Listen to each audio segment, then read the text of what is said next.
Greetings, horror, sci-fi, and Star Wars fans. Drew here from Horror, Sci-Fi, and Beyond, and we got a very special episode for May the 1st. It is our first episode where we're actually reviewing a Star Wars movies because before me and Eric did a Star Wars documentary, George Lucas versus the People, and then I did like a Star Wars movie and TV show tier ranking, but we're actually reviewing a Star Wars movie, and there's no other person I can review Star Wars with other than from the Fear of God, the Fear of the God podcast, Mr. Nathan Ralph. How's it going, man? I'm good. I'm good. I'm here, man. A long time ago, galaxy far, far away. I'm here for it. I'm ready to, Yeah. you know, just betray the First Order and, you know, get a Oh cool yeah. jacket in the process. Oh yeah. So before I introduce my next guest, I have to say that we're actually doing The Force Awakens for the 10-year anniversary. God, I'm old. God, I make me feel old. For my second guest, you may know her from the interview with the vampire review that we did last October. From the Great White North herself, it's Vera Goudie. How's it going? Hello. How's it going? What's up, Vera? Yeah. Hi. Hi. So nice to Hi. see you both. So you ready to review some Force Awakens? The fourth. May the fourth be with us. Yeah, That's what I'm trying to say. May the Force Awakens. I guess I don't know. I'm trying to tie in the movie to Star Wars Day. I don't know. Yeah, you did it. You know, Success. Drew, you're throwing me because I'm so used to you having a very thematic background, and Audrey Hepburn just with Star Wars is just like Yeah. it's a very it's a new take on the Well, mythos, that's for sure. I found that. Well, I mean, of course, my audience is going to see this, but there's an Audrey Hepburn from Breath of the Tiffany poster in my background. It was mine because I find Audrey Hepburn very attractive, but it didn't fit in my room with like all my Metallica stuff and Batman stuff. One of these things is not like Not the like others. the other, and it's Audrey. Yeah, Bye, yeah. But I girl. mean, I still love Audrey Hepburn. Like, she was a Sure. classy Oh, I'm not lady. knocking it. Yeah, It was a new touch for the Drew yeah. man. Yeah. So, anyways, guys, before we get into the Force Awakens, just a quick bit of housekeeping. Next episode is gonna be the Back to the Future 40th anniversary review, which I'm really excited for because that's in my top three favorite movies of all time. They were just announced as guests at Toronto Fan Expo, which is like our San Diego Comic Con for Oh, the 40th really? anniversary. Yeah. Yeah, the cast. I'm I'm pumped for hoping. that. I'm hoping next year, since it's the 30th anniversary of the Scream franchise, I'm hoping that the cast like will do a convention like next to me. So Of they what? did Scream? this Scream 30 Mm. years. Oh, don't Yeah, like that. Yeah, that makes me that feel hurt. old. That's They dumb. did they did like a Scream panel a couple years ago up here, but it was during the strike, and Ooh, so they weren't allowed to talk about Scream at all, and it was really weird because that it was like, sucks. hey, it's like meet the actors from your favorite horror movie, but we Mm, can't tell you what it Maybe. is. yeah, You'll yell about it. you'll shout about it. Are you making a shout reference? Yeah. So if you guys, so anybody that's listened to this episode and doesn't know that reference, from the Fear of God podcast, Nathan here actually made a parody Scream film called Shout. Yeah. And man, That was a I good did not know callback. Yeah. this. Yeah, that's impressive, Drew. I'm a nerd, Yes. dude. I'm a nerd. I love your No, podcast. You you're guys are good. awesome. I'm pleased. Just punch to bring up shout. Yeah, but just the premise is the killer kills people with shout laundry detergent. Right. That was a really weird way to say that phrase, but you get it. Shout But laundry detergent. And then does a funky dance. yeah, it's funny. So anyways, guys, before we get to review, let me read the plot summary for The Force Awakens according to the Internet Movie Database. As a new threat to the galaxy rises, Rey, a Dever scavenger, and Finn, an ex-stormtrooper, must join Han Solo and Chewbacca to search for the one and only hope in restoring peace.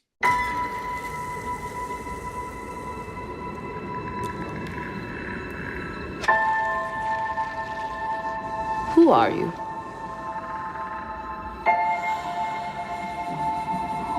I'm no one.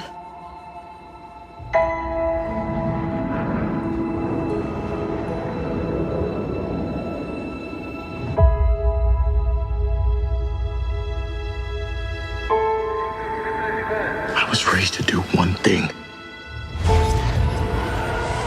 but I've got nothing to fight for.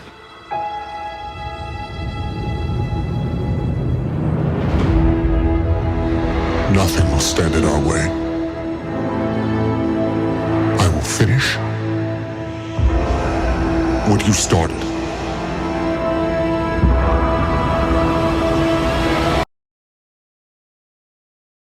All right, so let's go around the room and talk about how we discover Star Wars and then our quick overall thoughts about this particular Star Wars movie. And I'll start with you, Vera. How did you discover Star Wars and what's your quick overall thoughts about Force Awakens before we get into the deep dive? I don't recall how I discovered Star Wars. I assume I watched it in high school because I was a huge nerd who watched all of the nerd things and it fell into the category. Um, yeah, because it's not something my parents would have been into. So I don't know. I don't know. It's a mystery how I got into it. Kind of like But Ray. yeah, Where Ray came exactly. from. My last name is actually Skywalker. Oh, nice. And Oh, okay. It was a joke. Sorry. I thought it was. Sorry. I thought it was for real. also last not my name. favorite plot point. Um, and I I feel bittersweet about The Force Awakens because every time I watch it, I feel the hope and the optimism, and then I remember where the rest of the series goes, and then I feel sad. Yes, we'll get to that in a few years.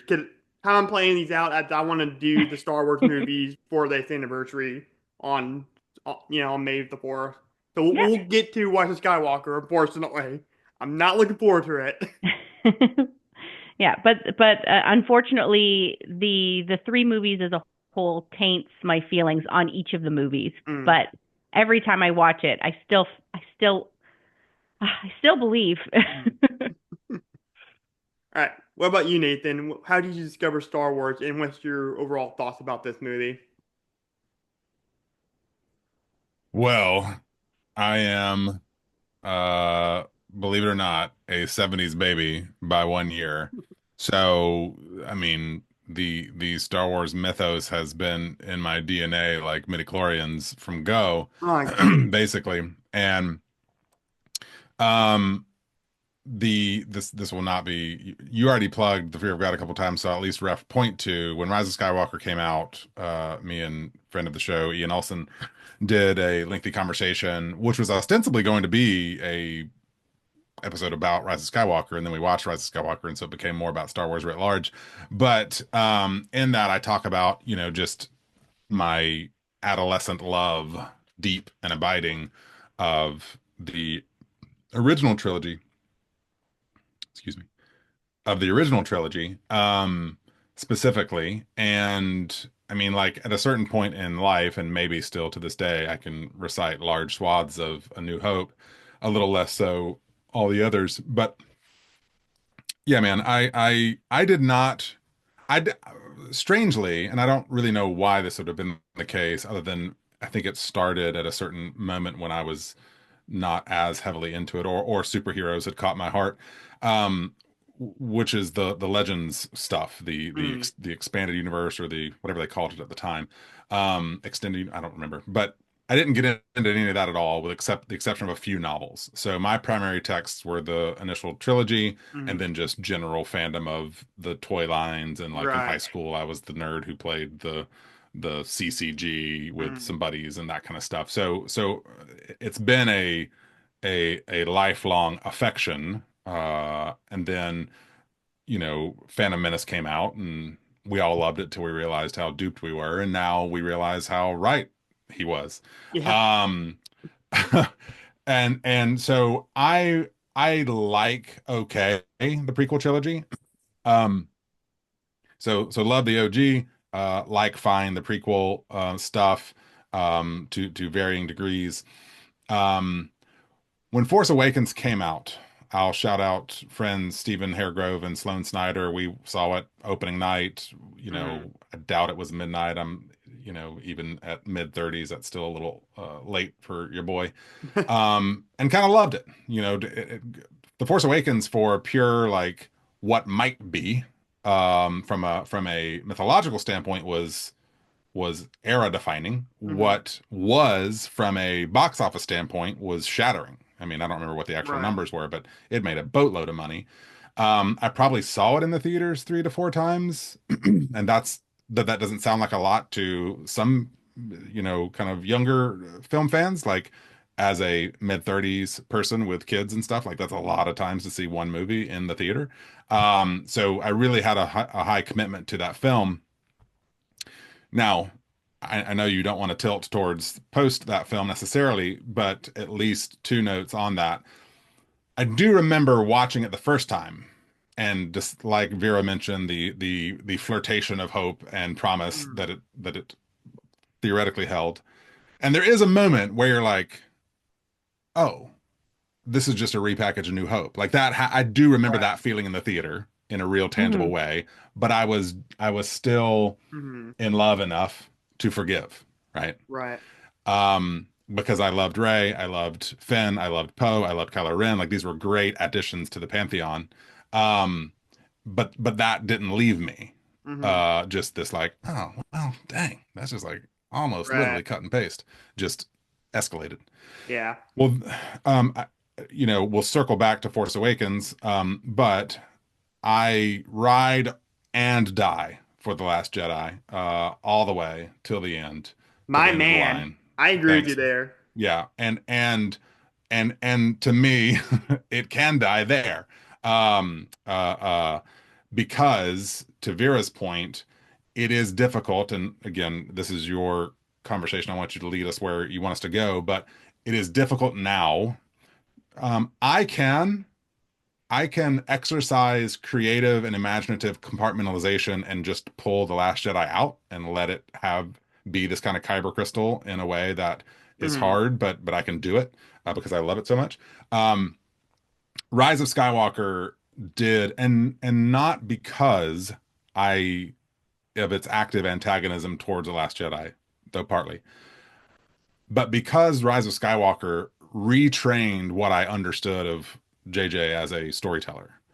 Um, it is hard now not to, and I did it for this rewatch for this conversation. It is so evident that his job was open 30 doors with no clue what's behind those 30 doors. Right. And why I love Last Jedi so much is Rian Johnson attempted to imbue some myth, some intentionality, some purpose behind what could be behind those doors. And then anyway, but my point in circling back to that is simply that it is difficult now with what came next, not because you can have a bad movie, like to me, Phantom Menace is kind of a wobbly movie, but I can sort of recognize in Revenge of the Sith, like there's some strengths to that. Like Right. Phantom Menace's wobbliness doesn't hurt the strengths of Revenge of the Sith. What's strange about this recent trilogy is like the creative errors of Rise of Skywalker do retroactively harm The Force Awakens in kind of. It feels like each subsequent movie is trying to outdo the movie before it, or like undo the movie before it. And I know that wasn't Rian Johnson's intention, but because Rise of Skywalker exists and the second movie subverts the expectations you have of the first movie intentionally so, but then you can't subvert the subversion Right. without kind of Well- diminishing everything. Well, I also think people forget how polarizing Empire Strikes Back was in 1980. That movie was very polarizing for then, because like Yes, the but you original- didn't. Oh, sorry, I Go ahead, interrupted Drew. you. No, you're fine. Go. Because the original was kind of like this Flash Gordon, Buck Rogers, like fun space, kind of thing. Like, but Empire Strikes Back gets to some real, like, human level emotions, and I think the acting is way better in that film. It's a way darker film. It's a more technically better made film than 1977's film.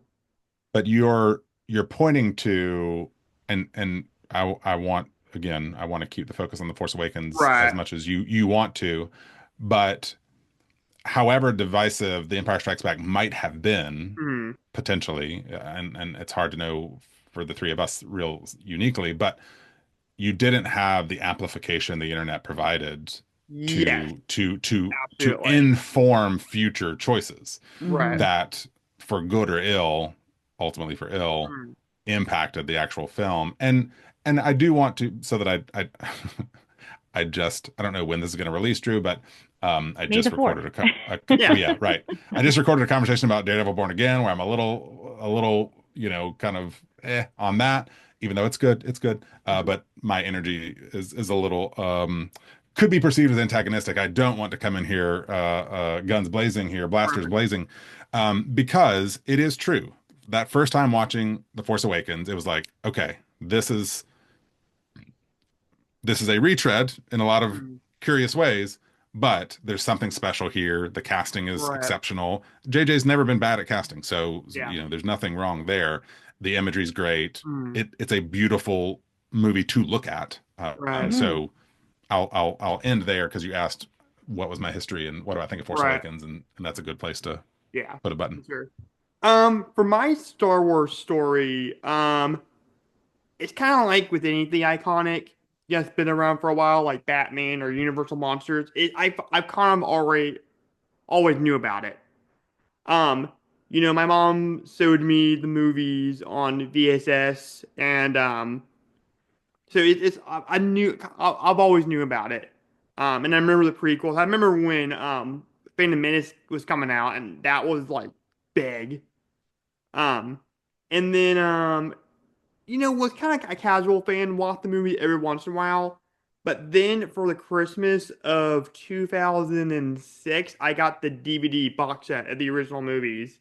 Mm, And I watched the special feature called Empire of Dreams.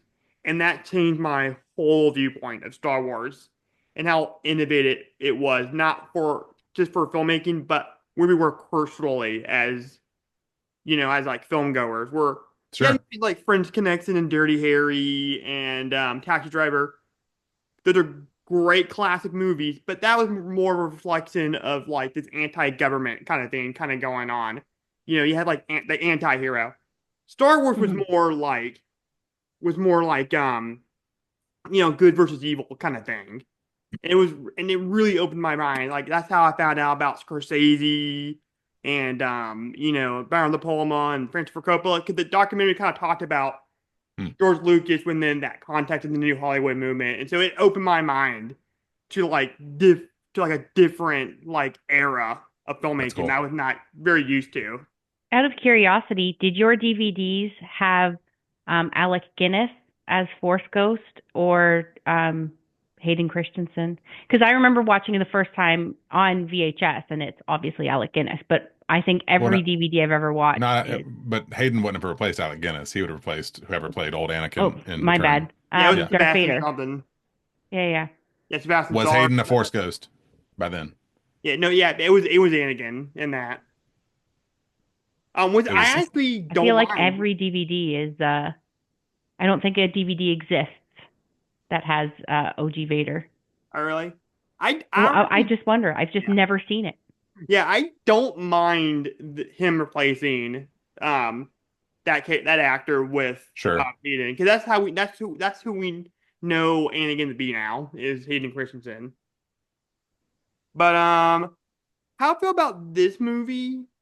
Um, was really excited because this was the first Star Wars movie that was coming out when I was like a big fan. It was basically my Sure. Scream 5. I wasn't really a fan of the Scream movies when Scream 4 was coming out, but when Scream 5, I was all excited. I'm like, oh man, I'm a Scream fan now. I'm gonna go see the new Scream movie in theaters. That's how I felt about this movie for sure. Um, it's like what we said. It's basically the best of Star Wars, 1977. Um, and that's okay for this one, I think. I think it's been a while since, episode 3, and I think people needed that nostalgic boost. And I think that's why I think why Last Jedi is my favorite out of the Disney trilogy, because it was just so polarizing. And that's just my quick thoughts about it. So when you get to the deep dive, Let's do it. Yeah. Or I'll yeah, keep running off on Last Jedi. So yeah, let's go for it. yep, yeah. So I got my notes here, and if you want to add anything as I go through them, feel free to add your little tidbits. Okay. All right. So first off, I actually really do like this intro. I got to think back about over the other Star Wars movies. This might be my favorite Star Wars intro ever. Intro? Yeah, like the actual the first scene in the movie, like after the title crawl. Is Like this the planet when they land on the planet?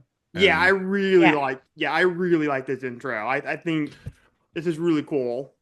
well, you've got there, such a. I've got to just bite my tongue on my newly discovered cynicism on some of the parts of this movie, but in doing so, and I can do so, like Oscar Isaac is so daggum good, and that first scene with him, and I even wrote down because this is all in the scene you're referencing, Drew, but so who talks first? You talk first, I talk first, like just excellent comedy moment. Clearly he's meant to be kind of the Han figure, right, braggadocious, rebellious, cocksure kind of character type, but right. him in that first scene and the introduction of BB-8, like there's and I loved and remember loving the moment when Kylo stops the blaster Yes, shot that was in sick. midair. Yeah, that was awesome. Yeah, well, then you also get something almost kind of different for a Star Wars movie, is where you humanize a clone trooper or a stormtrooper. Sure, yeah. I thought that they've was always been faceless or literal clones. yeah. We'll get to the Attack of the Clones episode at some point. Um, so Well, you mentioned, Drew, about humanizing the stormtrooper. I personally think, in rewatching it this time around, that is arguably the most interesting new thread that yes, does not get enough story time given the burdens of that they're catering to all this other stuff. But yes, I mean, a character like Finn, mm, who is in the major tentpole features, right, a defector stormtrooper, that's rife with story possibility. right. And Yeah. I promise I'll shut up about The Last Jedi. But if you watch You will not. the deleted scenes, I promise I'll try to shut up about The Last Jedi. If you watch the deleted scenes of The Last Jedi, there's a whole story with Finn that it doesn't make it in the final film. So Really? yes, I'm trying to applaud your note about the Finn character, Drew. Just that, yeah, that's one of the most interesting things of the whole arc. Even the introduction of a character like Captain Phasma, like a stormtrooper commander, like that concept of there just being different types of stormtroopers and different ranks and different experiences within the stormtrooper experience, like shiny armored stormtroopers. Yeah. Well, that's the thing about it is like, I mean, I know they're technically space Nazis. I really did the stormtroopers. I think the stormtroopers are cool. They just look cool. Yeah, the design of them is cool for sure. Yeah, like honestly, I think if all this Star Wars stuff was real, like I honestly and what do you mean? Well, I'm joking right now, but I honestly think I would turn to a fascist and just become a stormtrooper and just root for the Empire. You heard it here first, listeners. But I'm honestly joking. I'm honestly joking. It's pretty easy to do these days, Drew. I don't take much work. You don't even need the armor. No. No, I'm gonna need the armor from all the comments I'm gonna be getting. Stay true from more Sci-Fi Beyond. I meant that he's the fastest. But yeah, I'm honestly kidding. I think they look cool. Yes. But no, I would not do that. I would. But it is funny. It is funny, and I know you're joking and good fun. But you are absolutely correct. The design of stormtroopers, be they Force Awakens era, old school era, Phasma style, it's an excellently designed thing. Yeah. It is humorous. I just want to know what went through Finn's head when he signed up to be a stormtrooper. He's like, "Yeah, I'm gonna be a space Nazi. This is gonna be fun." I And think then the idea though isn't that like extra universe stuff. Like, isn't it that they're like kidnapped children? maybe, Yeah. Yeah. Yeah. Well, yeah, Hux makes a reference to his uh, in informing, I think, Kylo Ren about Finn. There's a reference to his troopers, right? Like Mhm. the him having, you know, been in charge at least of their process to become stormtroopers. Right. I do think uh the some of that would have benefited this film of Mhm. just kind of understanding a little more because I think where The Force Awakens does succeed is it's very bare bones, like good character, bad character trying to turn good, familiar character, right? Like weirdos, right? Mascanado, looking at you. But when they attempt to do something new, a la Finn, even as a fan of the franchise, I don't really get it. And that's a little unfortunate. Like if you just all you need is another 30 seconds of dialogue somewhere to kind of understand Right. why these troopers are troopers at all, because it's just something they've never given us before in the films. Yeah, it's kind of interesting to kind of see like the evolution of stormtroopers because obviously with the originals we don't really know where they came from, and then oh crap, they're cloned from Boba Fett's dad, Jango Fett. And then they kind of morph into And oh then they're they're not. actually yeah yeah they're pulling people like from their families It's essentially. almost like the prequel or sequel trilogy could have benefited from some planning in the Mm, storytelling. right. Hmm. Hmm. Hmm. I don't know. Yeah. I Yeah. know. But yeah, no, yeah, I just like that design, even with like the Yeah, it's Mandalorian fantastic. For sure. characters. I love that. I actually changed my mind. I want to be a bounty hunter. I just want to be Mando. I still get the Okay, helmet. that's fair. Okay, I that one I can support. yeah, When you come raging with I would be a fascist, that's where I'm just going to struggle. but no, yeah, Yes, if you want to be a bounty hunter, just roaming the fringes, go for it. yeah. I get to hang out with Protecting Baby Yoda. I get to hang out Rosario Dawson as her character. Ahsoka. Yeah, Ahsoka. Yeah, so that's pretty cool. Like that's a way better benefits in my opinion. Is Baby They Yoda? don't hang out a whole lot across those 3 seasons. If anything, he hangs out with Grief Karga a good bit. Yeah, Mando. I get to meet Rosario Dawson for a tiny bit. That's It's what I'm true. saying. I had Yeah. the hot for Rosario Dawson. I think she's a very beautiful lady. She's a great actress. And I would be Yes. drinking buddies with her if I were friends with her. But she's Ahsoka.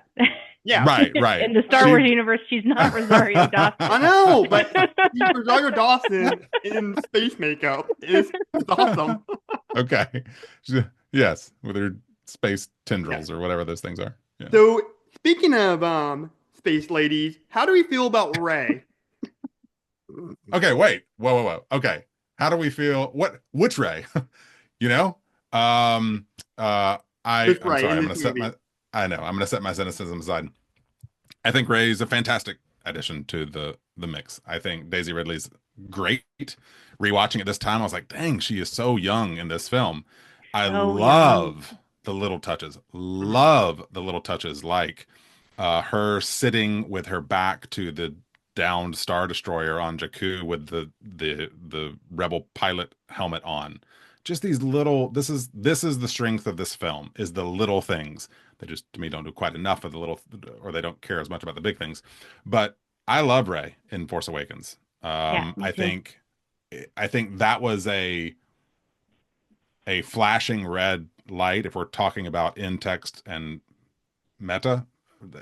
That was a flashing red light of the problems this franchise was going to face in the Mhm. immediate future post this film, with just how much, oh, she's a Mary Sue. Like, shut up. Like, Right. every character capable of anything, you could make this sort of argument about. Mm. The character clearly shows, prowess as a scavenger hunter survival character. I have Right. no problem with her hopping in the Millennium Falcon and knowing how to fly it. Like, I just, Mm. doesn't even think about it. So sorry, see, I get passionate about that. I think she's There great. was I think she's a great there's a character. really like you said, small moment again on Jakku where she's scavenged all of her stuff. She's Mm. sold what she can. She's sitting with BB-8 and she's cleaning the metal. Like Mhm. she sits down at a table and she's polishing it and cleaning it off. And she looks at this old woman who's sitting across Yeah. from her doing the exact same thing. And then the score, like there's this beautiful little lilt in the score.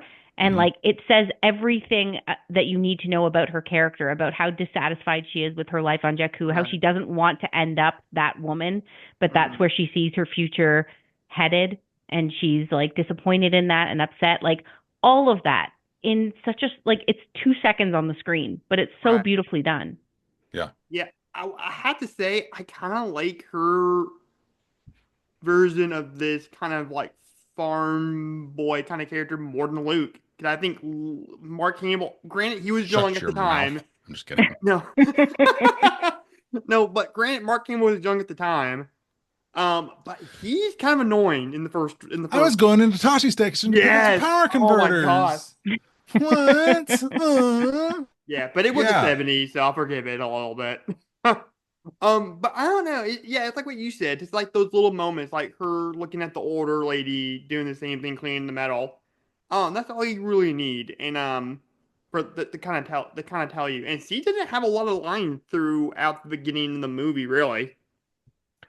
Just I a, will I No. will say you asked about Ray and two notes that feel worth bringing up. One is just the chemistry of the new cast. mm, I love the scene on the Falcon with she and Finn and BB-8 trying to fix the stuff. Oh, Love it's it. so It's yeah, good. hysterical.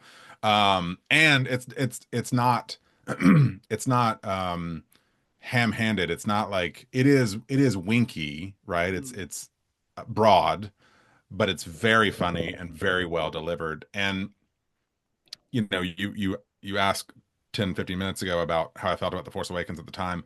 This is what breaks my heart the most about perhaps where all of this ends up going, but trying to speak specifically to it. And Drew, you might know this, I think I don't know, but like I've got three daughters. mm, When at the you ask about Ray, so I'm jumping ahead in the narrative here, but when it is her who pulls that lightsaber out at the end, like I was out of my seat. I was like, let's do this. Let's go. oh, Like I was absolutely. so thrilled that my kids got that character. Yeah. Hmm. And Well, it was that's the so thing. offensive to me when people turned on her. What? Yeah, well, that's the thing about it is like I mean, it's kind of like the female Ghostbusters. I don't particularly like that movie. Like I like, most of the women that were in that film, but it's just kind of the same movie again. It's kind of like an extended SNL skit. But hey, that Halloween, there's so many little girls dressing up as those characters, those versions of the Ghostbusters, and that's adorable. And I don't want to take that away. Yeah, Yes. I would say the difference though between like even though Force Awakens is a retelling of New Hope and Hey, Ghostbusters Rob. is a retelling of Ghostbusters, even though that similarity is there, and then they've switched up the leads to be females.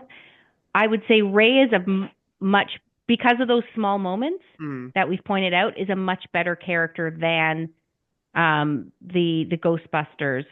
I don't feel like that the characterizations in that movie is as fully fleshed out, and I oh don't yeah, think it's as well written. Um, Right.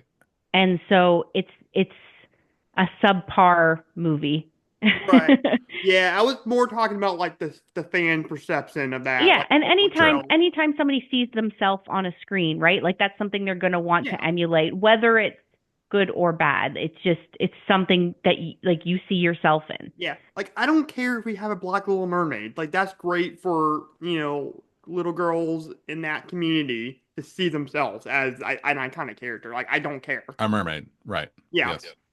yeah. So yeah, just Well, yeah, and it's just as a just annoying. The note, whole cultural war thing is stupid. Just enjoy well, what you enjoy. I will give some like I think there's a line between let's do this uniquely for representation Mm, and let's give someone something they haven't seen. Hmm. There's a big difference between those two things. And like I I like Ghostbusters fine. I thought the female Ghostbusters film was fine. Whatever. I was neither a hater nor an ardent fan of. It was a fine film that felt like a bit of a phone in for, again, Right. let's show some girl power via Ghostbusters. I think what Ray was an attempt at, that I will tip my hat to The Force Awakens for, was let's do a thing that not only gives some quote unquote representation on screen, but at its best, historically, Star Wars is about mythic storytelling, which is Right. not anything something like the Ghostbusters. And I know we're picking on that one specifically, Yeah. but like it's not after that. It's not, it doesn't care at all. And so I think why Force Awakens was so meaningful to this viewer Mm. at the time was you said your place in a story has meaning, Right. and that's powerful. It's Yeah. not just about, you know, uh, uh, yeah, Representation I for could get crude. representation's sake. It Right. actually Yeah.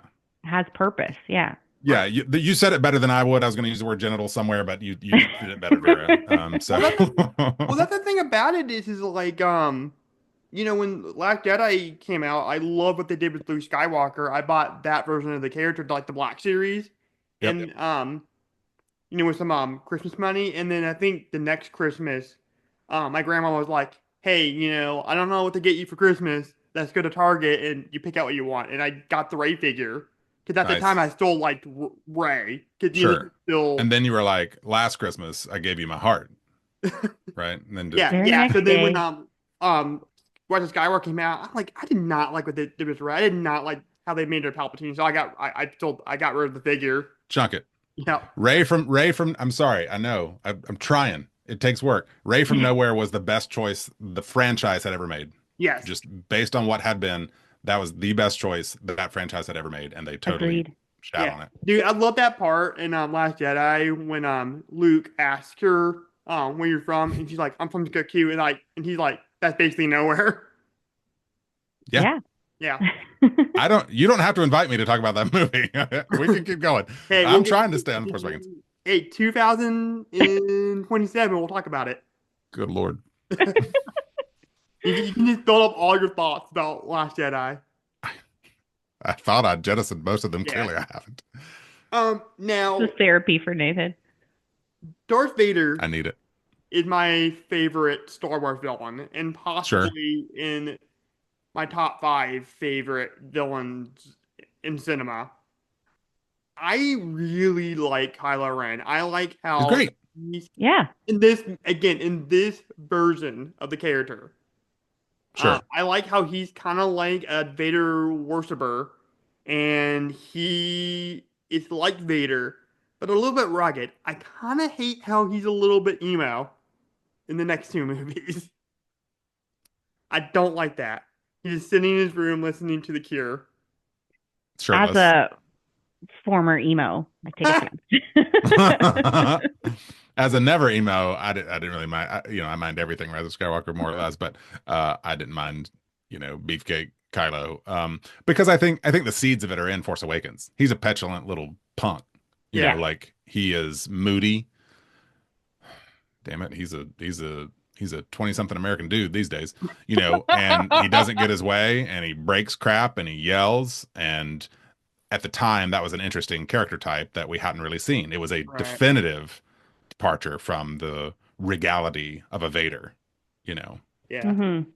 Yeah, I have to go back and watch Last Jedi for sure because I haven't seen I think after Last Jedi, or not Last Jedi, I think after The Rise of Skywalker, I was kind of done with Star Wars. It kind of plummeted for me. And that's when I was being more aware of like a lot of the.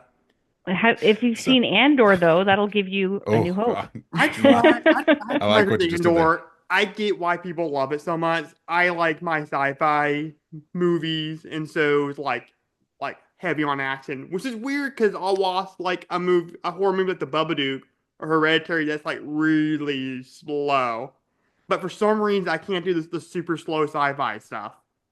I mean, sure, that's fine, but Andor is the best thing that Star Wars has put out. No, it's in a Mandalorian. The first 2 seasons. Mandalorian's good, but it's Andor treated the world as a real thing and gave us an angle on it that not only we hadn't seen before, but was arguably Right. necessary to reinvigorate. Because I'll agree with you, the design, the general shape of Mm-hmm. Mandalorians one, possibly two, I can't remember two super well, is strong. Mm-hmm. But they had a great character design, Right. a clever marketing element Mhm. a la Grogu, and then built something around it. Right? Like Right. that's kind of what happened there. And I'm not taking away. I'm just Mhm. saying like it dances between the raindrops in the funsy merchandising kind of way. Andor says, remember this is called Star Wars, and there are factions and forces and people occupying this world. I would encourage you if you've only seen it once, and I've only really seen it the once. We're recording the day the first two episodes of season 2 release. I've not been Okay. able to watch those yet. I don't know when I'll get to them, but I mean, in terms of just storytelling, it's fantastic. Mm. But yeah, I mean, dang it, you said something, Drew, that fired off something for me. Um, I think you were talking about Kylo Ren. Like I, I can't remember. It's Okay. probably Yeah, it's all Champion of the good. Last Jedi somehow. But no, yeah, I like the whole Vader worshiper kind of thing. I think Yes. that's really neat. I like how John Boyega character kind of plays his character like a Star Wars fanboy in a way, especially like the escape scene. I just remember Yeah. like being really excited. It's like this guy's about to fly like a TIE fighter out of here. Well, and That's every Star Wars fan's dream come true, is to fly one of the classic vehicles. And this whole movie, which is fan service, you have the part when him and Ray are trying to find like a ship, and he's like, well, what about that one? He's like, no, that's such garbage. And then the one they were yeah, trying to get to blows up. the garbage will do. Yep, and it flies over. It hands over to the Millennium Falcon. You hear, Oh, but that's such a good reveal. It's It so is. good. It's great. Yeah, that was That whole sequence is very exciting. It's yeah. that's I do think, and this is a little bit of what you're alluding to there, Drew, like the seeds are visible Mm-hmm. of what could have been possible even beyond this film. Like this film didn't doom the Enterprise. Not to Right. mix sci-fi metaphors here. Um, the promise was there. Right. I think hindsight being 2020, structurally, The Force Awakens struggles Mm. structurally. Where it does not struggle is giving interesting actors interesting dynamics to play with, and that Right. was valuable, and even interesting baseline characters to start with, Mm.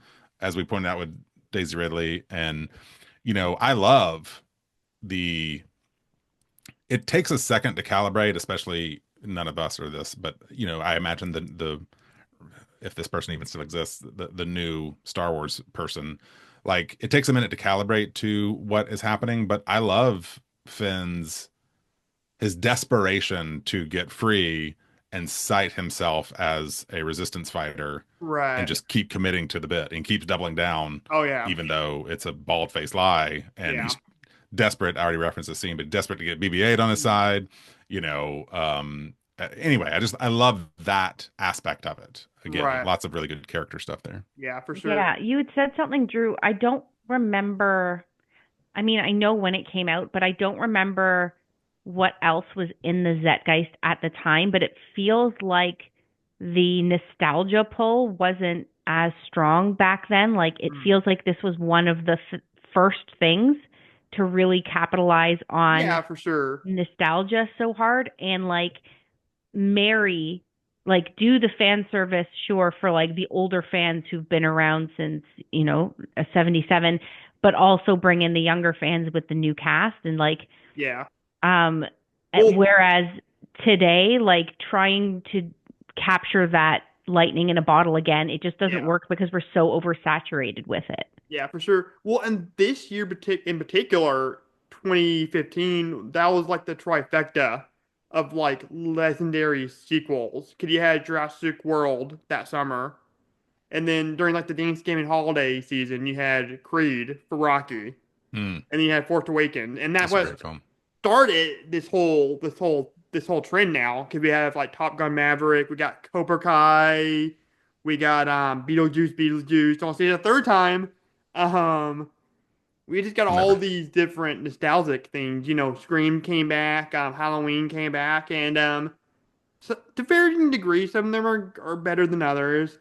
But yeah, it was just an interesting time to kind of look back at, you know, like wow, it's hard to believe among all these legendary sequels, but this is where it started was Jurassic World, Creed, and Force Awakens.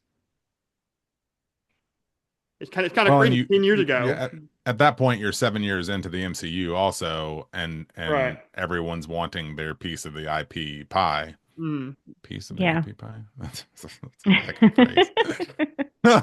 And so, Sounds you like the know, worst pie ever. but you gotta have a piece of it, you know. It's hospitality demands. Gotta have a piece of the IP pie. Um, uh, yeah. So you're 7 years into the MCU, which is going gangbusters, not to be confused with Ghostbusters at the time, and just the recycle. I really did feel dumb watching The Force Awakens and being like, oh, it's A New Hope.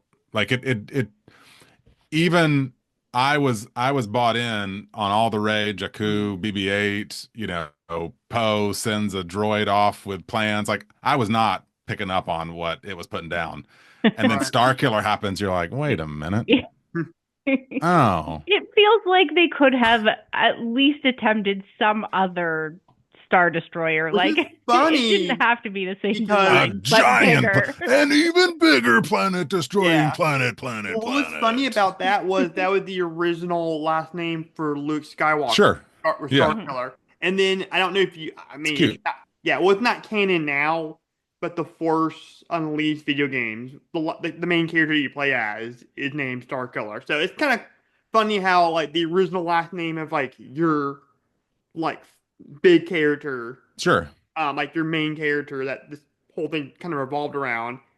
You could keep going back to his original last name. Yeah.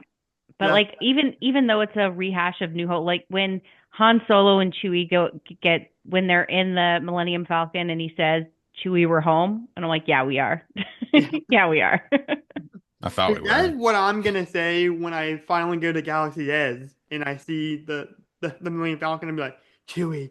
Oh, we're have you not home." been? Have you? No, I've not been. Cause Disney Oh, World you gotta is get too, there. it's too expensive, and is I that. don't like It a is lot of expensive. decisions that Disney is making right now. Plus, I'm I mean- I'm a Universal guy through and through. I love me some Universal Studios. Well, they're both down there. You can hop over to Galaxy's Edge and then go check out, Universal Studios. You gotta check out Galaxy's Edge. It's fun. It's Yeah. fabulous. If I can convince my mom to go with me. I went there the first time when I was in Florida for my cousin's wedding. My aunt had got us all tickets for one of the 5 parks we could pick, and I was like, I don't care where anyone else is going, but I'm going to Hollywood Nathan's Studios pulling out a because I'm going to lightsaber. Galaxy's Edge. Nice. This And my is- mom, this so Drew, my go finish your my story. parents Drew, were please. like, okay, fine, we'll go with you. My mom does not care about anything that I love. But like especially Star Wars. But like we were there and it's so immersive, like it feels like you're there. It like everything about it is so well thought out. And my mom loved meeting all the characters and going on the rides, and then she like met Chewbacca and they're best friends now. And and like it totally changed for her. And then she was like wanting to watch the movies like her whole life. She's 65 now. Whole life didn't care about Star Wars until That's she went to awesome. Galaxy's Edge, and she like So, Did you became a huge did fan. you go to What? Savvy's workshop? Did you make a lightsaber? I did not make a lightsaber. So I should have when we drove down there because I was worried about flying back with it. But when we Mm. drove, I'm like, well, just put it in the Drew, car. I know I hear you. It is expensive. It's stupid. Yeah. It's slightly insultingly so. And Disney this, Disney that, and Universal guy. But Yeah. if you are a Star Wars fan, it's kind of like being a Potter Mm. fan and not going to Right. that. So like you can sign up. It's called Savvy's Workshop, and they put you through this whole ceremony of building a lot. And so for my 40th birthday 5 years ago, this is when I got this. And you can choose like the kyber crystal that's in it Okay. and the design of the hilt. So I was trying to approximate Luke's Ooh, green. Return of the Jedi lightsaber. So that's kind of why the green. Yeah. But the little ceremony they put you through, yeah, I'm gonna nerd out a little bit. I mean, it's like moving. Like it's powerful. Like I didn't, sincerely, I would own it if it was me. But there was a grown man freaking crying during this Oh my lightsaber God. build thing. Like it was intense. Yeah. Anyway, point being, get to Galaxy's Edge. You'll enjoy it. Yeah. I really want to go to Epic Universe and Well, sure. yeah, go to the universe. Well, I mean, I've been a Universal Monster fan since I was a little kid. Like Frankenstein was like the first horror movie I've ever saw. Well, you can help me. The two of you can campaign for the Fog's 10th anniversary to be at Epic Universe next year, and assuming the fascist flames haven't consumed all in their path, but that's a whole other conversation. Drew might be with them. Well, I wasn't going to say it again, Vera. God. Drew's got to walk that one back. Hey, I saved myself. I said I'll be a Mandalorian bounty hunter. That's not a fair. space That's fair. Nazi. Yes, and that's a worthwhile pursuit. Yeah. But nonetheless, no, Epic Universe looks epic. Yeah, I better start saving some money now. Yeah, especially if you try to do that in Galaxy's Edge. Yeah, you can be right.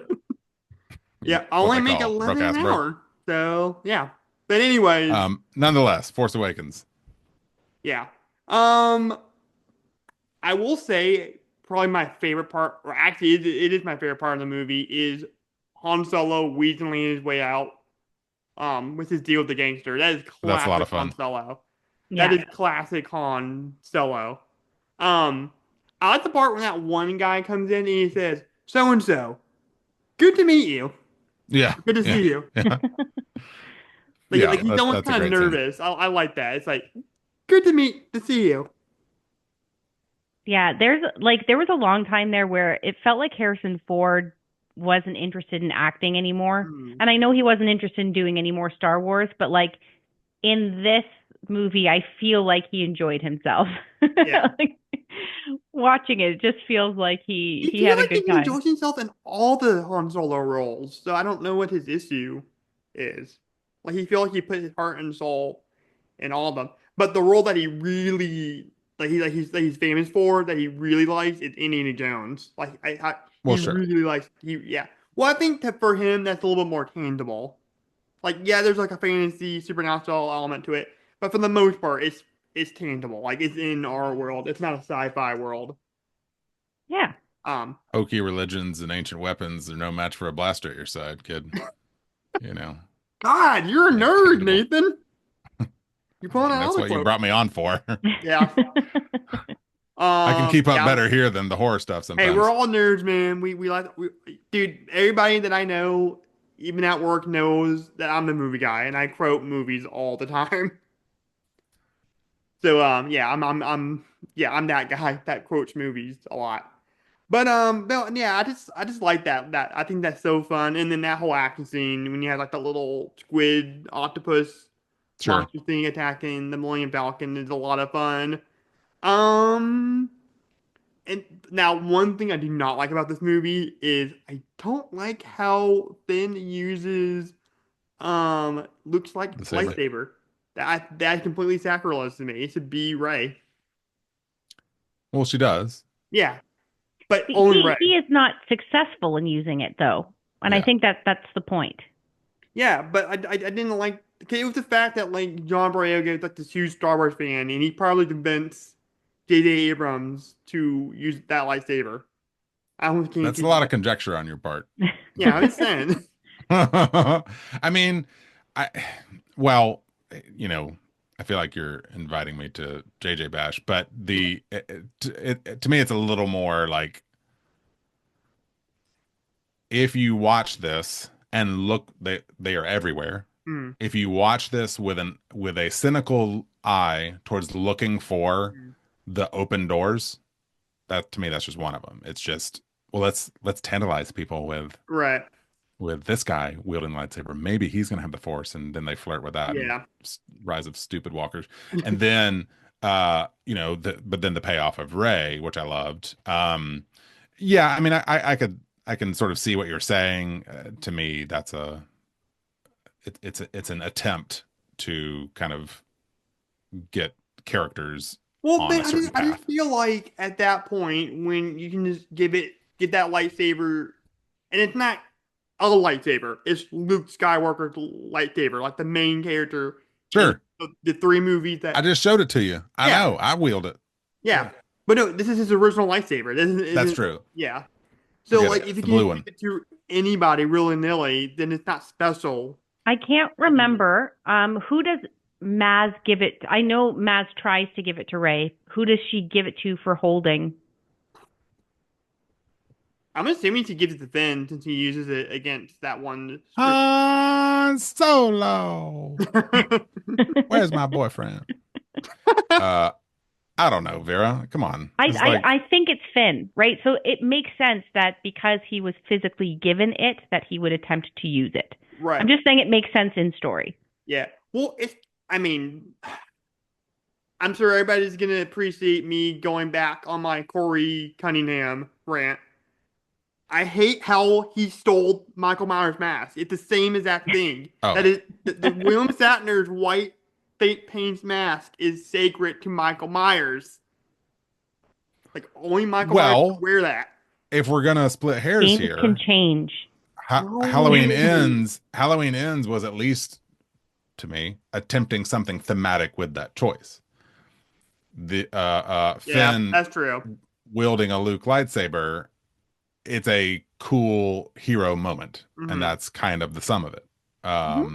Especially because he gets cut down pretty immediately. I do love Adam Driver's performance. Going back to what I was saying, lately. I feel like John Boyega bribed J.J. Abrams.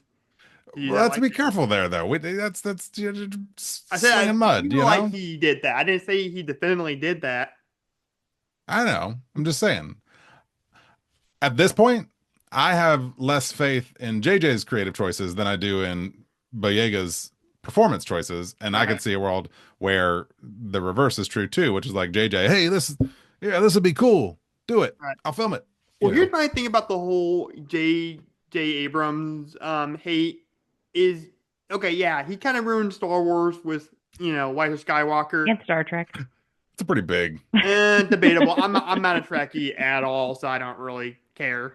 I like the '09 film, but he made Mission Impossible, that movie series, what it was. Because the first one, Well, he did the third one. That was it. yeah, but no. Here's my argument. The first one is Brian De Palma, old school thriller director, made it feel like the original series a little bit. Not a lot of action, more like espionage kind of stuff. John Woo kind of did his John Woo thing with 2. 3 is when it found an identity. Could you have the emotional arc with the wife, and then you get introduced to Benji, and I think the language kind of feels more like what we know the Mission Impossible movies with Tom Cruise to be as. And I think J.J. Abrams started that, so you can't get mad at him too much because everybody likes those Mission Impossible movies. I can because I would draw a distinction between. Listen, Mission Impossible 3 is considered one of the finest of that series, and there's a lot of fine entries in that series. So you are right. Let's not overly slight something like that. But a very important distinction between what you just identified and something like Star Wars. And hear me, like I even mentioned, I've got midi-chlorians at this point. So, but I'm enough of an adult at the same time that I can have some separation from it, despite the passion you hear. Right. From a pure creative storytelling standpoint, Mission Impossible is an isolated film. Like it is meant to be a singular I was about to do it again. A singular entity, which Mission Impossible also lends itself well to J.J. Abrams' box inside box storytelling, superstructure. Whereas here's the thing: Force Awakens on its own wasn't the problem. It has evidence of the problem, right? But it didn't have to go there. But what you look at in The Force Awakens, that for better or worse, and arguably maybe for worse, has to operate inside of a certain superstructure of storytelling rules, a la be cognizant of what's gone before, try to paint a path into what could be. There needed to be some coherence in ways that a singular Mission Impossible film didn't have to be. Hey, Abrams has style. I won't take that Right. away from him at all. And he's a fantastic visual filmmaker. Right. He's just not a strong storyteller. Yeah, this is an issue I feel like a Hollywood issue overall that comes up over and over again is that there needs to be balance in the Force in that a director, when they're given too much creative freedom, can sometimes derail a franchise. Yes. And also studio executives, when they get their grubby, sticky little fingers too much into an IP, they can derail a franchise. But when there's kind of balance between the two is when it works really well. Like if you look at like the Sam Raimi Spider-Man, the first one, he's very restrained. In the second one, which is the best of that trilogy, in my opinion, Doc Ock one, is where he's given a little bit more freedom, but there's still some overhead control. And the third one is when they're like, you know what? You knocked the first two out of the park, free reign, and then he gives us Spider-Man 3, right? Same thing with Star Trek. In the first one, there's more restraint, and as the series goes on, he's given more freedom, and he just let's not talk about that. That's Trek. We're in Wars. And Wars, it happens again. In the third one, they're like, hey, we didn't have a plan for this. We want to go back to whatever it was you were doing, so just do your thing. And he does his thing, and it's like... Right. Yeah. That's a But again, Drew, you aren't wrong. And what I don't want to be heard by you, my interlocutors, or by your listeners is, man, that guy Nathan, he really hates J.J. Abrams. I maintain an admiration for his film craft, his style, his visual sensibilities. I did, yes, because of Rise of Skywalker, lose a tremendous amount of respect for his storytelling capabilities. And that's okay. It's just unfortunate that it got materialized inside Star Wars. Yeah, I think he's definitely a stronger producer, in my opinion. Sure. Even like his only original movie that he directed was a Super 8. Yeah. He came in like find his own voice. He is a derivative of Spielberg, and I actually do love that movie. But like it's just Spielberg again, kind of like how Force Awakens is A New Hope. Yes, you're identifying the point. Yes, at least part of it. Yeah. Yeah, I think he's really good at producing. Because when I first started watching Lost, haven't finished the series, I probably never will. His daughter can write some songs, though. Let's. Oh, really? Don't my teen girls know? Yes. But no, I think he's a better visionary, in my opinion. Like But it's funny you mentioned Lost, Drew, because I thought about that today. In believe it or not, new ways. Lost lives kind of rent free in my spirit, but there was a slice of time when I invested life energy into stupid things like this, but where I would take issue and maybe online challenge people's notion on this front, where people would give Abrams a lot of credit for Lost. What Abrams deserves credit for on Lost is being the person a studio was willing to give a ton of money to get it off its feet. Yes. But if you look back at the pilot episode of Lost, it's Force Awakens. It is let me open 30 doors and walk away. Right. That is what it is. It's the numbers, it's the smoke monster, it's the French voice, it's what is the island itself. Like everything in that pilot, which is a fantastic pilot that did gangbusters for ABC at the time, but is textbook Abrams. But then he left to go do Mission Impossible. Right. Thankfully to me, because we got the Lost we ultimately did. But there is a world where that's why some of the wobbliness of Lost in its later years, because they're having to, okay, so what was it? They're having to Dane chart Cook back. It says every episode I have 30 new questions and no damn answers.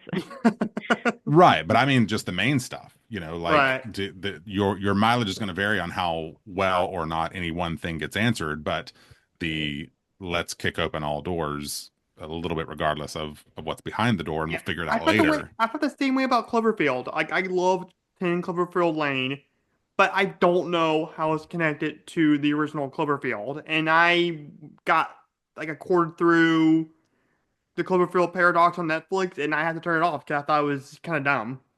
Everybody thinks Cloverfield Paradox is dumb because it's dumb. Yeah, but Well, Clover is 10 the John Goodman one? yes, That's a fantastic film. Yeah, yeah, Cloverfield Lane is great. yeah. Yeah. I just don't know how it's because I'm kind of thinking originally. I'm like, okay, this is probably like parts of the world are kind of dealing with this alien invasion, kind of like a Quiet Place kind of thing. Um, but she's using a modern day cell phone, so it wouldn't be the same like day that these people are dealing with this alien in New York.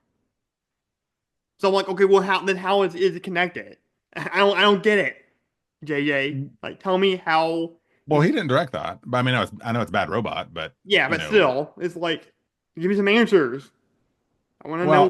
I think the wisdom of Cloverfield Lane is the choice to make it a character-centric Yeah, story that just happens to have a backdrop of yeah, and that's what I love world-ending about that. genre Like, it's stuff. very Yeah. Hitchcockian in a way.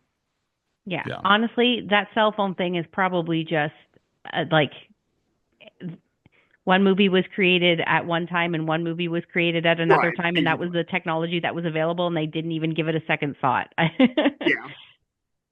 Yeah, but But just Force I don't know. Awakens. It's just I'm so I like to analyze a lot You're good. everything in movies. So it's like in my mind, it's like, well, what the heck?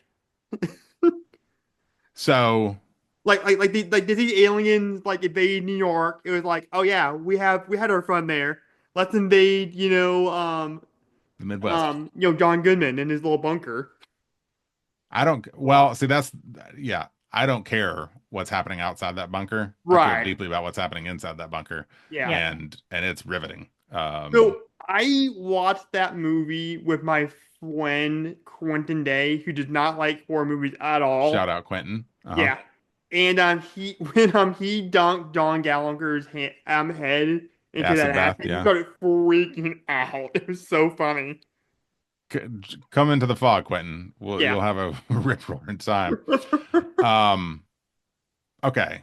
So we're all in agreement, right? That Snoke was always Snoke, right? I There had a was, theory that he was gonna be on Dark Places at one point. well, okay, yeah, but and that would have been a fair thing to think about, Mhm. right? But you watch Force Awakens, and you're like, I'll frame it this way. I remember in the heat of Force Awakens or Last Jedi era, I guess it was around Rise, whatever. It doesn't really matter at this point. Time is a face on the water. Mhm. But you know, there was a plan the whole time. Snoke was always Palpatine, like BS. No, it wasn't No, at all. Snoke was Like that Snoke. is right. And Yeah, and and like shout out Last Jedi, the Snoke throne room scene, fantastic. best in the whole movie. Top Love in the that scene franchise. too. Yeah. Yes, Well, absolutely. I really like that one battle scene at that plane at the very end with all like the red dust. I think Great. Yeah, that's the pretty great. Praetorian guards and like in the throne room where they kill Snoke and then Yes. they just like decimate Honestly, and it's pretty Kylo neck Ren and neck takes as the far as like throne. action can go in that movie. But Vera, do you know, and Drew too, of course, you just referenced the guards though. Do you know that one of the tools in the arsenal of Last Jedi haters was that if you looked real close at how the footage was edited together in the throne room battle, in one moment, how one of their weapons frame to frame got edited out just to make it so that Rey could actually overcome. That Oh my argument was gosh, leveled against. ruins Yes, the whole scene for me. right. Just throw the whole movie This out. is where I knew we were heading for fascism in America. Is we are dumb as hell. Is that is your argument Yeah. for against this film? Anyway, Um, sorry. Snoke I thought was interesting um in Force Awakens, and I like the subversion of like him getting killed off, not being as big of a story point in the next movie. And then also it makes me mad though because it's a waste of Andy Serkis. I want more of him. No, Well, it's funny. Sorry, go ahead. No, it's fine. We're just arguing. What's funny was when they announced the new cast for the new Star Wars movie, this one we're talking about, he was the only one I recognized, like point blank. And then I heard about this Oscar Isaac guy. I'm like, and then they were like, oh, he was in that movie Drive, like he was Carey Mulligan's husband. And I'm like, oh, I've seen Drive. Oh, Oscar Isaac. That's a great movie. Yeah, the movie's awesome. Great soundtrack. Nothing like seeing the dude from The Notebook curb stomp somebody in the elevator. Pretty awesome. I curb stomp him and he remembers. Yeah. That's a Notebook reference. Unfortunately, I know about that reference. It's a fine movie. Yeah. I had a dream one time where I was in my living room just minding my own business, and then Rachel McAdams from that movie come to my door. She and Audrey Hepburn and Ahsoka Tano show up at your door. But no, she was reenacting. She was doing basically the rain scene when they get back together. Sure. Yeah. And I'm like, well, damn it, I gotta watch The Notebook now. I don't know where that came up in my dream. Yeah. Christopher Nolan, you're messing with me right now. Get Rachel out of my head. Sure. Yeah. This isn't Inception. I don't know what you're doing here, Chris. Yes.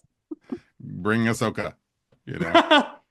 Yeah. But anyways, I thought that was kind of interesting. It's like I guess I didn't recognize him, but I did recognize Andy Serkis could call him. Yeah. And then I guess but Gwendolyn Christie was around, wasn't she? Like she was. What? Who? She was in Game of Thrones, but I didn't know. I didn't know her. And Maz Kanata. Yeah. She was in stuff. Lupita Nyong'o. Lupita. Yeah. Really? Yeah, look at her. Yeah. Yeah, well, it was really Oscar Isaac, done 12 Years a Slave, and Daisy Ridley were the only one that really did anything after this. Like I think John Boyega didn't. What? Lupita Nyong'o's had an incredible career. Yeah, but she was already pretty big with 12 Years. The wild robot. No, she wasn't. But she was already pretty. She was already as far as like people that weren't like big names. Right. Yeah. Well, sure. Daisy Ridley was probably lowest on the totem pole. Right. And then maybe Boyega, Adam Driver, Oscar Isaac. Yeah, Adam Driver kind of blew up after this. Well, I will admit to the fact that I watched Girls. He was on that. Yeah. And that was kind of his claim to fame before.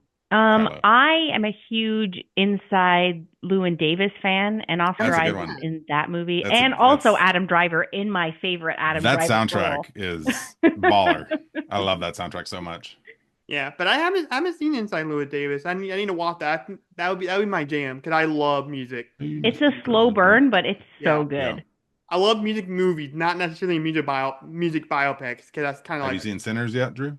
No, I've been very musical based, dealing with issues in my bathroom flooding and stuff. That's true. Yeah, that's true. But I want to see that. I might see that this weekend. It's worth it. See it on the big screen. It's got a lot of music in it.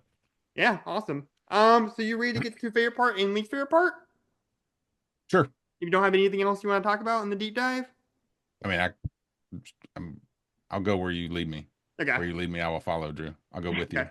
With you. I'm Yoda and you're Luke Skywalker. How about my back, bro? Why didn't you say that like Yoda? Yoda. You hop on my back, bro. Thank you. Run, jump. I can be your back up while you run. So I really want to get the Yoda Santa Claus hat with the ears, and I'm hoping work lets me wear it for Christmas Eve next year. That'd be so funny. I could do the voice all the time. I bet they would. You can just wear it anywhere. Yeah. It doesn't have to be. What part of the country are you in? I'm in Arkansas. Does it snow out there? Does it get cold? Does it stay cold? Yeah. You can wear a Santa hat, Yoda hat. Yeah. Don't nobody care. It's like Christmas in July is coming up. $3.99 each a total. Would you like some shoe cleaner for your Nikes? I work at Studio Carnival, by the way. Yeah. Yeah. Well, get work it. at my work. Retail. Everyone's Retail definitely Yoda. off like that. Yeah. That reminds me of that series on YouTube called Chad Vader, where like it's like Darth Vader's brother, but he's like a manager at a grocery store, and he's like, Jessica, I need you to take Jason's shift tomorrow.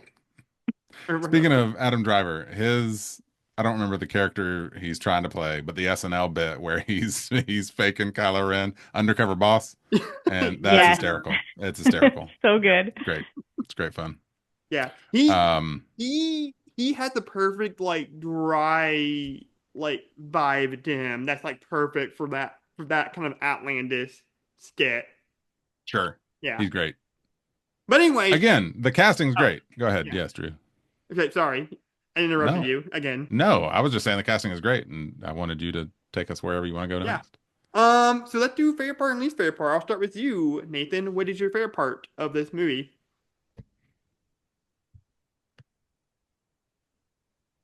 It's a hard one. If you'd asked me after I saw the film in its first theatrical run, I would have said probably Rey summoning the saber. It just was so, pardon the feminine usage of this, so pregnant with meaning, so powerfully, potentially mythic in what it signaled. And that was exciting to me. Yes, as a movie fan, but also just again as a father of multiple daughters, and what that just kind of could mean for what they beheld on screen. So would have said something like that. I think in terms of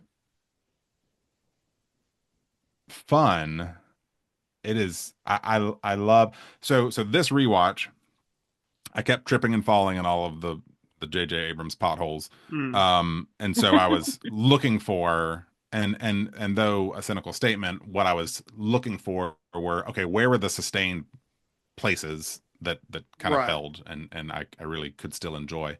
And it's kind of a minor scene, but I really love the Rey, Finn, BB-8 fix the Falcon sequence. Like it's just it is fun. It is the comedy is delivered well. There's still character stuff being communicated there. You get a lot of BB-8 personality transmitted in that scene.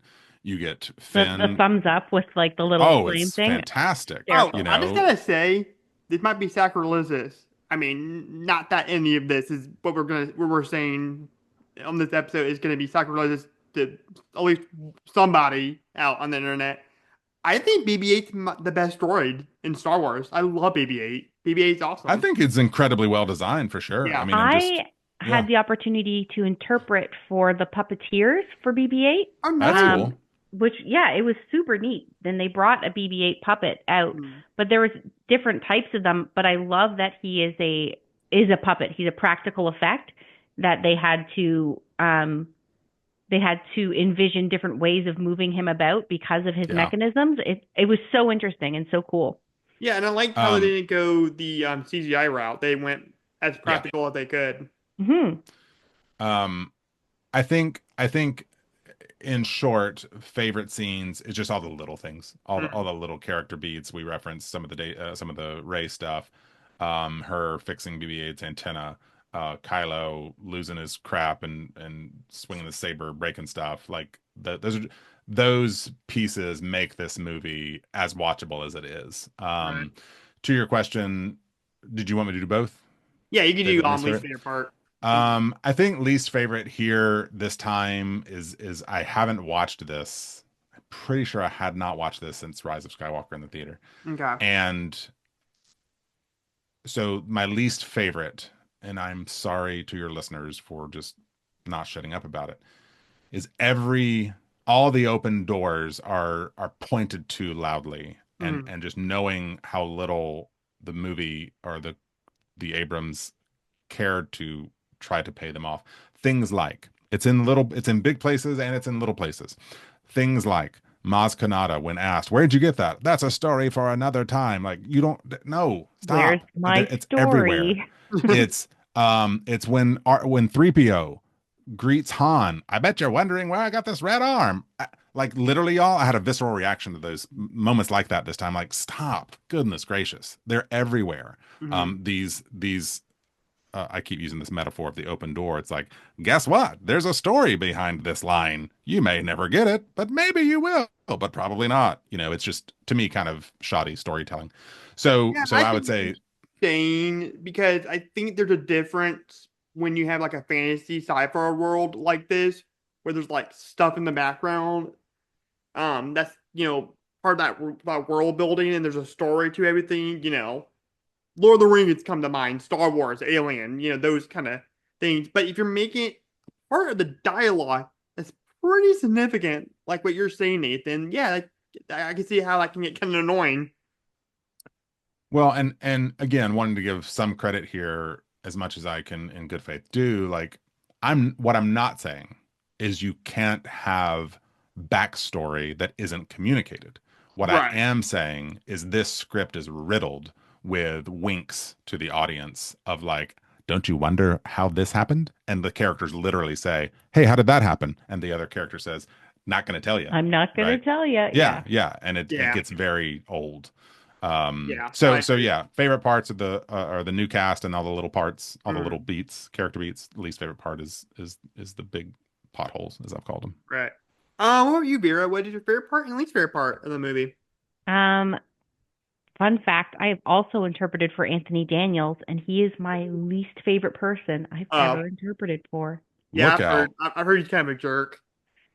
Yeah, he wouldn't let the interpreters on the stage because he wanted to walk through the crowd and he didn't want us to take attention away from him. Mhm. True story. Wow, that's a shame. I know, bummer. But I also have Just your interpreted for lot in Mark life. Hamill, and he was very nice. Yeah, I Well, of saw course he this is. documentary on YouTube. It's about these group of British kids that on various levels of the autism spectrum, and it was there was just one kid who was obsessed with Star Wars, and that's all he talked about was Star Wars. And I think his favorite character was C-3PO, and he actually got to meet Anthony Davis, and he was kind of a jerk to him.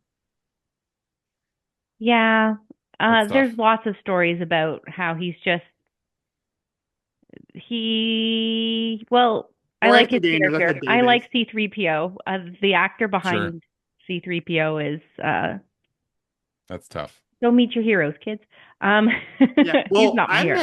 I met Kevin Conroy, being the huge Batman fan that I am, I've and he also was met Kevin awesome. Conroy. Yeah, he was super awesome. Yes, my Nev favorite Campbell, Batman. hopefully one day. Sorry, who? Nev Campbell, Oh, I've met Nev Campbell. I've interpreted for her. Huh. that's awesome. Now I need to learn sign language so I can interpret for people See? that I like. That's not the reason you should learn No, sign I'm just language. You kidding. should learn it to just communicate. To- But Yeah. one of the benefits is I get to meet cool I used to people. know quite a bit of sign language because we knew somebody in our church that was friends with somebody who was deaf, so we kind of knew a lot. But I need to pick that up again. So Yeah. Nev, Audrey, Ahsoka, Anya Taylor Joy, uh, Selena I've Gomez. oh my interpreted for goodness. Rosario Dawson. Oh, she was great. Oh, I Her Sure. bet. panel was so fun. He seems really down to earth. Anyway, my least favorite and most favorite are the same scene, and it is spoiler alert is when Kylo kills Han. And it's because it's such a great scene, but it's such a gut punch when it happens. Like, It's a gut stab. yeah, literal gut stab. Yeah. Chewie, so I know how to sad. do it. I I just just Yeah. don't want to know. give him a big hug, Ooh, pet his fur. That's that's another tough. person I met. At the same day I met Kevin Conroy with the guy that played Chewbacca. The not Peter Mayhew, the Peter newer Mayhew. guy. The Swedish guy. I've also met him. Yeah, He's actually Finnish. You Yeah, couldn't believe Finnish. when he was like My bordy bad. bordy bordy chewy chewy. that's exactly what he sounds like. Funny story. So I was with my grandma. I was with my grandma at this convention, and dude goes to sign, my paper, the photo I chose for him to sign, and he messed up, and he goes, "Oh, fuck this up," and so he gets another paper, and then he goes to sign it, and he tells my grandma, "Oh, I'm so sorry I said that," and then he pauses for a second, he's like, "Well, Chewie did swear in um episode 6. I can't remember. No, not episode. Return? Yeah, Return of the Jedi. I can remember. He did curse in Return of the Jedi. He goes, "Rrrr," and then Han Solo goes, Chewie, don't be so rude.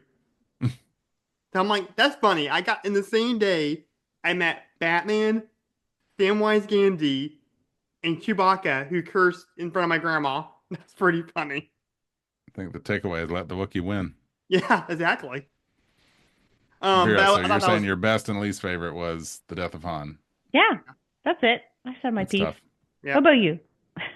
I'm gonna go my favorite part. I already said it. It's Han wheedling his way out of his deal with the gangsters. That's classic Han Solo. Mhm. Conja Club. Yeah, that's classic. Greedo Han kind of thing. And by the way, Han saw it first. You won't get argument from us. Yeah, Yeah, well, it's all in agreement. honestly, that's not my least favorite. That's not my least favorite change in those movies. My least favorite change is him changing that freaking song in Jabba's palace. I hate the new song. Oh, it's awful. Yeah, it's Yeah. God. What was worse was I used to play the Battlefront 2 video game on the PC all the time. When you select the Mos Eisley arena, you get to do hero versus villain mode, and they play that song on loop. Ooh. Oh my gosh. Vera, you were talking about creators having too much free reign. Yeah, George Lucas making the special edition. it happened and with George throwing Lucas too. the half-naked weirdo alien lady singing the terrible song in Jabba's palace, and someone being like, "Looks good, George. Yeah, Keep it." exactly. I rest my case. It happens with all of them. Sure. Please don't tell me Steven Spielberg proved that, because that would just break my heart. Because I love that man so much. Peter That's- Jackson did it too. Just saying. Oh, yeah. But my least favorite, if I gotta pick another favorite part, I'd probably say the big action scene in Jakku with The Falcon. yeah, I thought that was That's a great. lot of fun. Real honestly, I heard something real interesting about Mandalorian, where that whole series, especially on the first season, is basically just a kid playing with his Star Wars toys, because you got a character that looks like Boba Fett, like hanging out with a Yoda type character, fighting off, stormtroopers and Jawas, and honestly, that's kind of what I feel like with this scene. It's just you're just playing with Star Wars action figures, and it's awesome. Yeah. Yeah. She may not look like much, but she's got it where it counts. Yep. I'm on Solo. I'm Captain Millennium Falcon. Sorry, that was my favorite Harrison Ford. All right. I got couldn't it. tell the difference. My least favorite part is I just feel like this whole movie just feels like the best of Star Wars. And I get they're trying to bring in like nostalgic stuff, but do something a little different. You know what I mean? Sure. Like again, Ryan going back says to- sure I was- also. yeah, they tried that, and then people got mad. Yeah. Well, going back to like Jurassic World, they did something different with the where that Saurus dinosaur thing was, the invisible dinosaur. But come on. That was Did different. you just hear what you said? They did something different with it. They did something different. And even like Creed did something way different. Yeah, there's What did? Rocky stuff in there, but like it's Adonis's Creed story. You know Well, what I mean? yeah. Yeah, but- like he did make his own. Yeah, but Ryan Coogler v. J.J. Abrams. Coogler Yeah. wins every time. Yeah, but I'm just saying, like I don't know, I just wish they would have done something where this movie can really stand out and not just be. There's a great movie called Serenity. That's basically That is a great Star movie. Wars. Oh, really? I need to movie. see that. I'm It's a my leaf favorite on the movie of wind. all You time. haven't seen that? Drew. No, do I have True. to watch? It's my favorite movie of all time. Do I have to watch Firefly to get it? No, Okay. No, it's you it's, should it's though, intention- because it's my intentionally favorite TV show of designed. all time. Okay. Yeah. The film is intentionally designed and constructed to be accessible because it was at least an attempt to kind of further the franchise. Okay. You get a lot of the character history and richness and dynamics if you have seen it, but Mhm. that's a fantastic film. Awesome. Yeah. Yep. That's what happens when a Star Wars fan writes their own fanfic and it's good. Yeah. I thought that's what Harvest Moon was, or Blood Moon, or Oh Red my Moon. God. I'm sorry, please. I didn't know. That's what happens when it's not good. Don't bring up Zack Snyder because I'm getting in so many. I didn't say his name. You said it. I am getting in so many arguments online with people about this new Don't do Superman that. movie. It's I've made a ridiculous. horrible mistake. It's ridiculous how people are so attached to the Snyderverse. And I love Man Yeah. of Steel. As somebody with Asperger's who gets overstimulated with stuff, I really related to like the young Clark Kent in that movie. But good God, you want to tell me that Flash was quality cinema? No, No, nobody don't. wants to say that, and No. nobody does. Yeah, and you still offend the Snyderverse. I don't I get it. don't. I won't. I never will. Yep. Yeah, I'll offend it a little bit, but like, come on, it's not all. It's pretty bad, not great for the most part. But anyways, you ready to get into score? Let's do And it. how- Let's do it. And how our scoring system works is each guest or co-host will give their filmmaking score and their thematic score out of 5. We take both of those scores and combine them and add them up for a possible overall score out of 10. We take those overall scores and we average them out to the official Horror Sci-Fi Beyond score. And Vera, I'll start with you. What is your filmmaking score out of 5? For filmmaking, I'm going to give it out of 5. Yes. I'm going to give it a 4. 4. Because I think that it's a well-constructed movie. The score is brilliantly done. I think it's a well-crafted movie. So you'd say Alone. the Fours was with you. The 4 is with all of us, yeah. Well, you Right you now. said it. All right. What is your thematic score? That's going to, as a standalone, not trying not to let my feelings on the trilogy as a whole influence it, I'm going to say a 3. A 3. Okay. So that means your overall score is 7. Sweet. What about you, Nathan? What is your filmmaking score?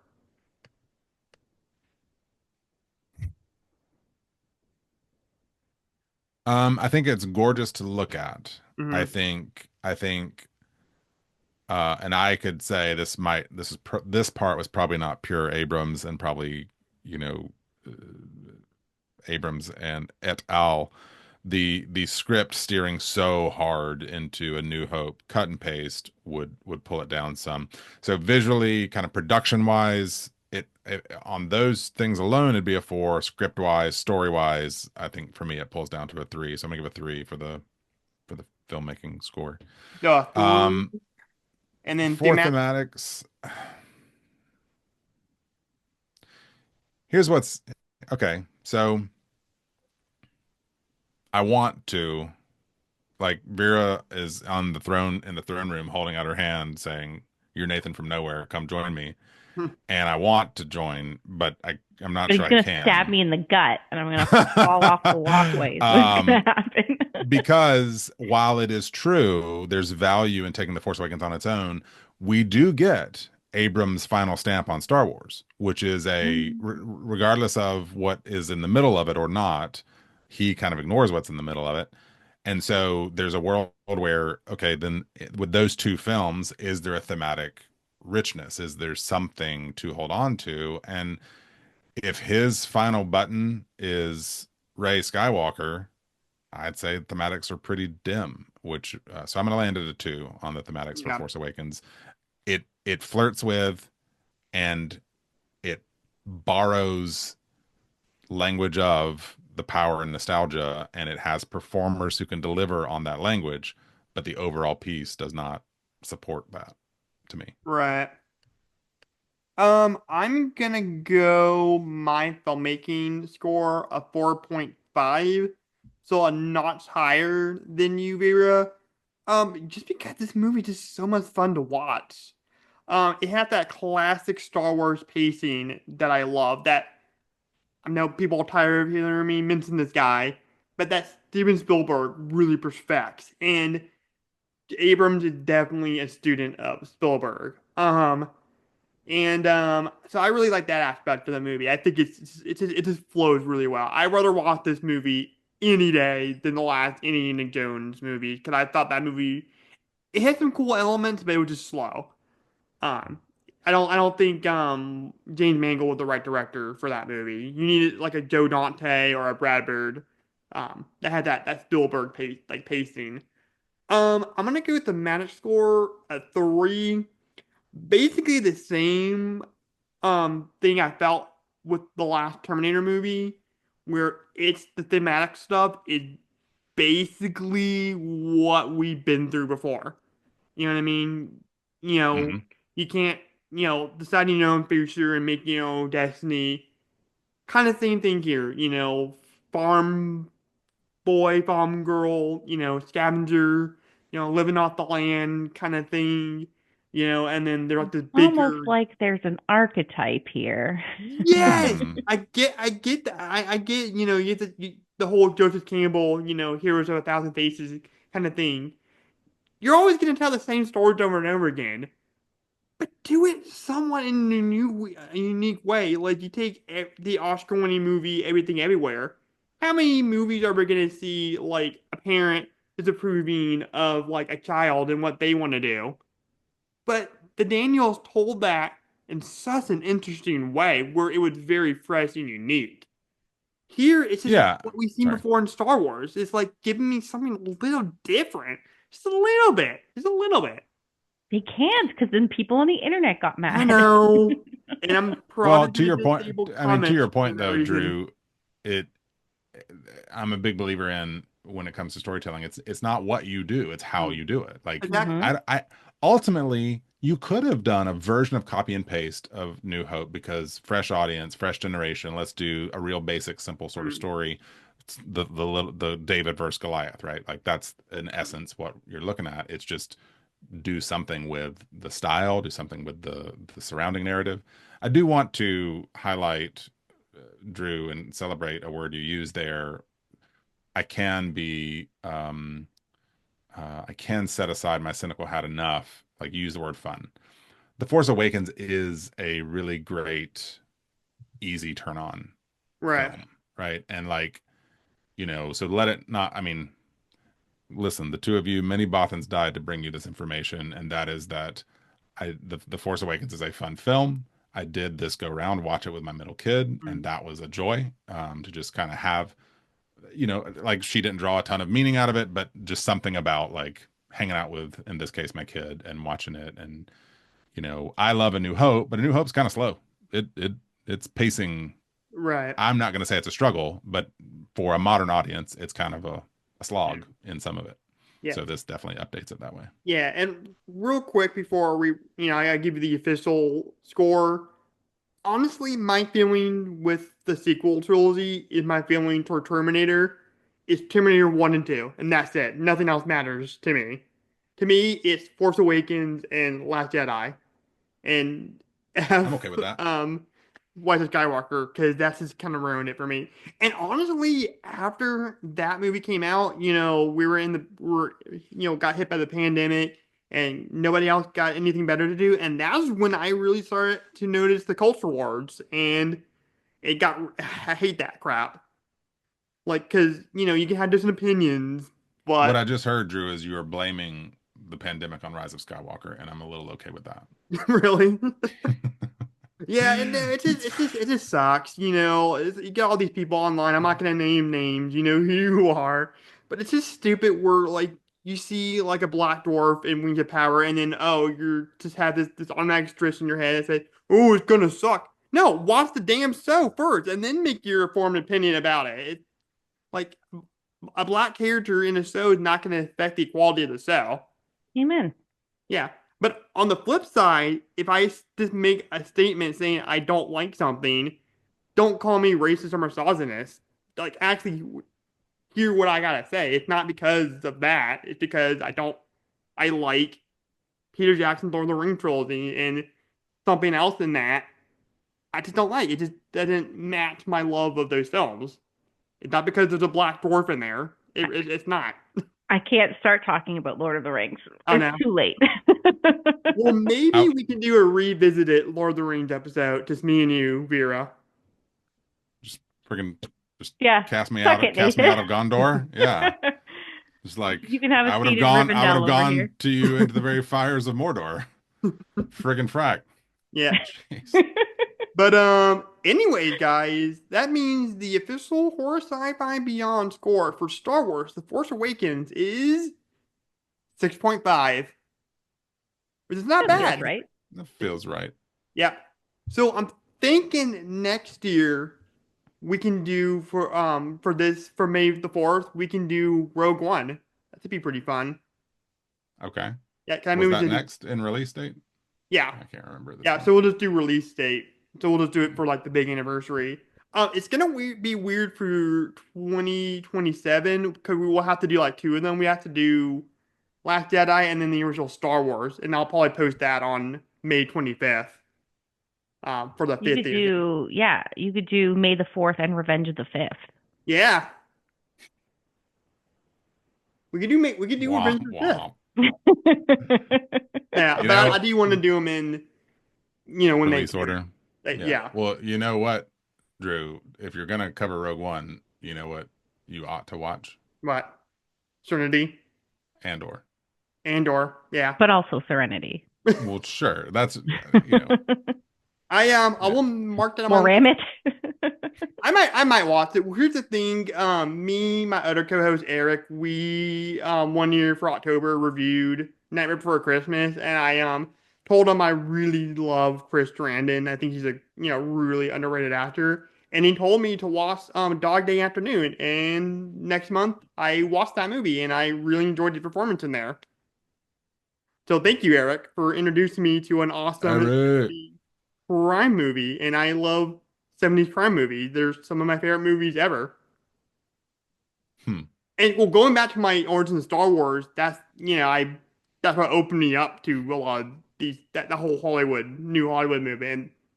A lot of directors like William Friedkin and Scorsese made a lot of 70s crime movies. And that lineage that was born there landed years later in an opening crawl that is just the culmination of cinema. Yeah. That said, the dead speak.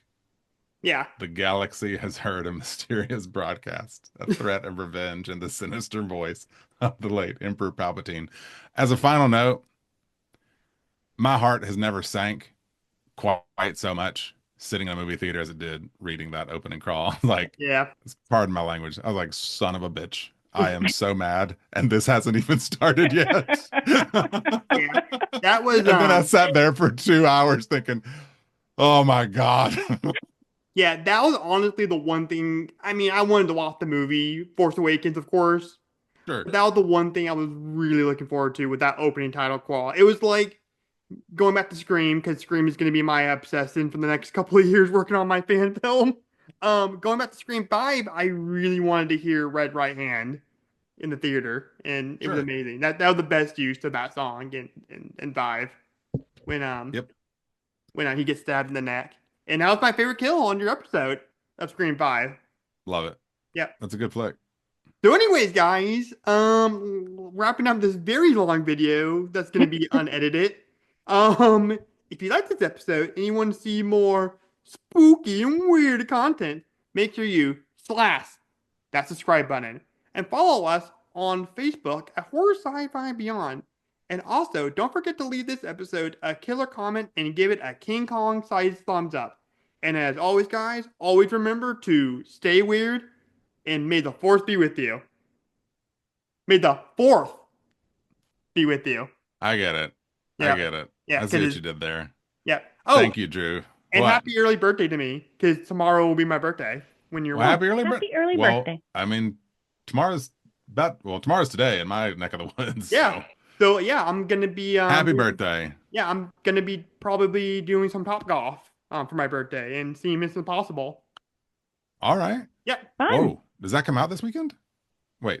No, it comes out later this month. Talking about release date, right? Of this episode? Yeah. Oh, right. Oh, sorry. Yeah, it comes out May 22nd. So that's going to be me and my grandma's birthday. Okay. We always go to the. It's your grandma's birthday too? No, Oh. because on my birthday, I'm a movie junkie. She knows that. We always I go get to it. the movies. I know. So this Yes. year's going to be Mission Impossible. And last year That's a was nice tradition. Yeah. That is a nice tradition. But Movies with anyways, grandma. guys, love I it. hope you have a good one. And bye. Bye.